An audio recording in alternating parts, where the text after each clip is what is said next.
Okey,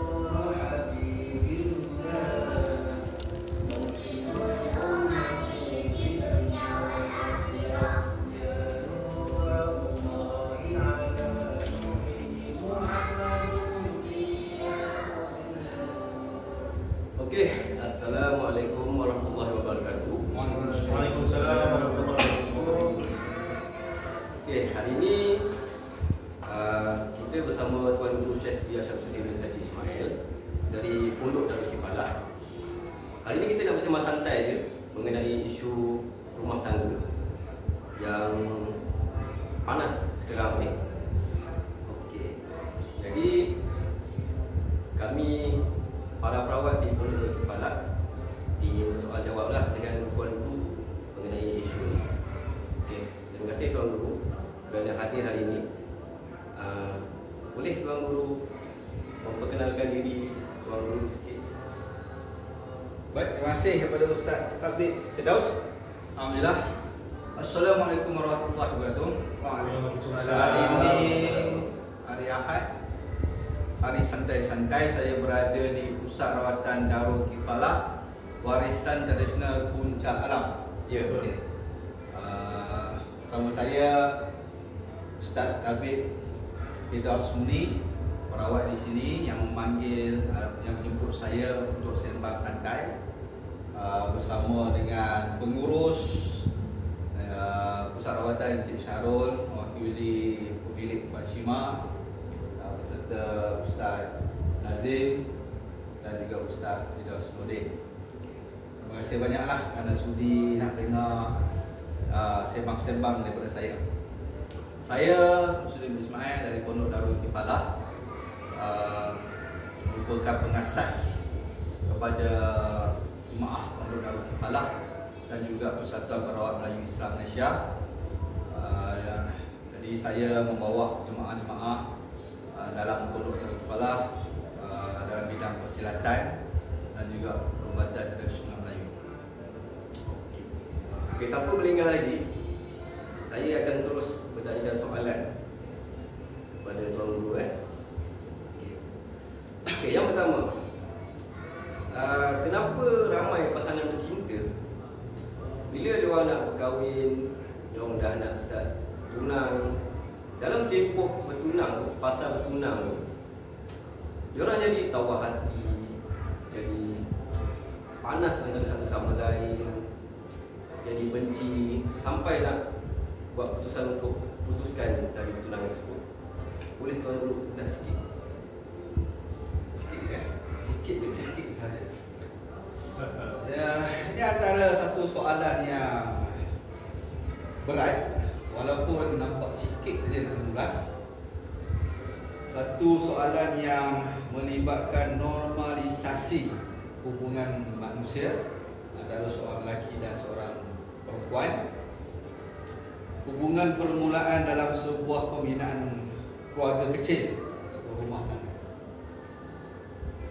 Jadi kita sedia maklum bahawa Allah Ta'ala menjadikan kita manusia ni atas muka bumi tadi ini sebagai khalifah.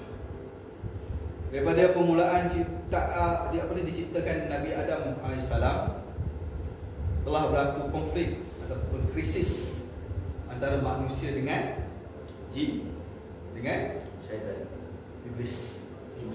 Masa tu belum jadi iblis lagi, masa tu Azazel kan. Jadi pada permulaan penciptaan manusia pun dah ada krisis. Apatah lagi dah sampai kepada kita ni, berapa ribu tahun? Berapa ribu tahun dah. Jadi masa penciptaan permulaan Adam, iblis pun dah berjanji bahawa dia akan cuba menyesatkan anak cucu cicit Adam ni, kecuali satu golongan yang ikhlas. Jadi bukan hanya dalam masalah rumah tangga sahaja, dalam masalah berlaku dalam seluruh kehidupan anak cucu Adam. Cuma hari ini kita nak fokus kepada masalah hubungan. Apabila dua insan apabila dua orang anak cucu Adam saling berkasih sayang, saling cinta mencintai, dan cuba untuk membina sebuah keluarga atas ikatan yang sah ataupun ikatan perkahwinan. Di situ iblis beserta konco-konconya akan merasa apa? Bagaimana perasaan iblis pada saat apabila dua anak Adam tadi ini nak cuba melakukan sesuatu yang baik ataupun sesuatu yang berlandaskan agama? Apa perasaan agak-agak? Marah, rasa tidak suka, sakit, tak senang duduk, benci, sebenarnya benci. Kerana kita nak melakukan sesuatu perkara yang baik. Cuba kalau pasangan kekasih tadi itu tidak ada niat untuk nak bertunang, nak melangsungkan perkahwinan, adakah perasaan benci tu kamu? Ya, Kemungkinan besar tak. Sebab apa?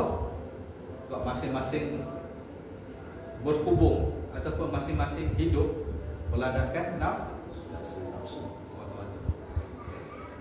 Jadi apabila nak melakukan sesuatu perbuatan yang baik, iblis dan konco-konconya mereka akan berencana. Mereka akan membuat planning. Mereka akan buat rancangan bagaimana untuk menggagalkan hubungan yang baik ni. Akan mendatangkan bisikan. Macam mana daripada firman Allah Taala dalam surah An-Nas, bahawa syaitan tadi ini membisik-bisik, mendatangkan bisikan-bisikan. Jadi syaitan tadi ini akan membisik pada salah seorang yang akan menjadi punca perselisihan. Dari perselisihan yang kecil, dia akan merebak kepada perselisihan yang besar. Sehingga kalau dah bertunang pun boleh putus. Jadi inilah permainan iblis beserta konco-konconya syaitan. Jadi kita dalam agama, kita diajar semasa dalam proses percintaan ataupun proses pertunangan tadi itu, janganlah kita ni terlalu over sangat berkasih sayang. Kena ada batas-batas. Jangan terlalu open, terlalu sosial, sehingga kita melanggar batas-batas agama, melanggar syariat-syariat dan hukum-hukum agama. Jadi apabila kita dapat menjaga diri kita, dapat menjaga hubungan kita, insya-Allah Allah Taala akan melindungi. Kalau kita rajin menjaga ibadah kita dan kita niat ikhlaskan hubungan kita dengan pasangan kita tadi kerana Allah Taala, untuk meramaikan lagi khalifah atas muka bumi ini, untuk meramaikan lagi umat Muhammad atas muka bumi ini. Bukan kerana semata-mata seronok bercinta seperti mana filem Hindustan. Seronok, memang seronok tengok cinta ni, manis, segalanya indah. Walaupun seorang di utara, seorang di selatan, sanggup apa sahaja, demi apa sahaja dalam proses bercinta. Tetapi apabila berlaku sedikit ujian semasa bertunang ataupun berkahwin, dia akan melarang lagi. Sebab apa? Kalau dekat situ tidak ada keikhlasan kerana Allah Ta'ala. Jadi nasihat saya lah kepada golongan yang muda-muda ni, bercinta boleh, tapi biar berpada, biar berbatas, jangan langgar syarak. Sentiasa ingat Allah Ta'ala, sentiasa ingat agama. Biar tak berapa mesra semasa bercinta, tetapi ikatan tadi itu kekal, sehingga kemeterainya perjanjian akad nikah dan ucapan akad nikah tadi itu, maka di situ syaitan beserta iblis akan berteriak dan menangis, insya-Allah. Jadi jagalah diri, jagalah agama, insya-Allah Allah Taala jaga kita. Okey. Jadi apa yang Tuan Guru ulas tadi tu, kita boleh faham apa kat sini. Bila sesuatu yang tak elok kita buat sebelum kita nak kahwin, jadi benda tu boleh jadi kesan selepas kita berkahwin. Itu yang jadi masalah. Okey.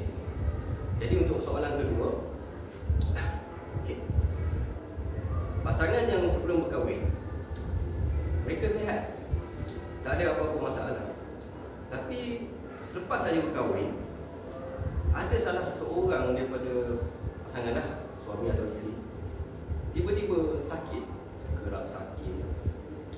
Lepas tu tak pernah kena gangguan, tiba-tiba dah start nampak kelibat, mimpi yang pelik-pelik. Itu macam mana kau? Okey, jadi kan banyak kes yang saya jumpa, saya dan juga perawat-perawat saya, sebab ada di Ipoh, di Bintan ataupun di Meru dan juga Puncak Alam ni, banyak yang kami jumpa kes-kes yang macam ni. Ada setengah kes tadi itu bermula pergaduhan, perselisihan malam akad nikah. Sedangkan sebelum daripada akad nikah tadi itu elok. Selepas dia akad nikah, terutamanya apabila pengantin perempuan tadi itu, dia akan rasa panas, dia akan rasa tak selesa, dia akan rasa barat ataupun marah kepada pasangan lelaki dia. Sehingga tidak berlakunya peristiwa malam pertama ataupun sejarah bagi pengantin, malam yang manis, malam pertama tak pernah berlaku. Ada yang sampai bertahun, ada satu kes itu 8 tahun belum lagi bersama. Kerana apa? Kerana isteri itu apabila melihat muka suami, dia akan terus panas. Jadi ini kenapa berlaku? Kenapa berlaku? Sama juga, kita balik kepada perjanjian tadi. Perjanjian iblis yang tak akan senang melihat anak Adam tadi ini taat kepada Allah Ta'ala, tak akan senang melihat si isteri tadi itu menjalankan tanggungjawab dia sebagai seorang isteri kepada suami yang baru dia dinikahi. Jadi kan, dalam bidang perubatan dia ada dua unsur. Adakah ia sihir atau saka? Jadi untuk nak mengenal pasti simptom dia adakah sihir ataupun saka, pesakit perlu jumpa perawat.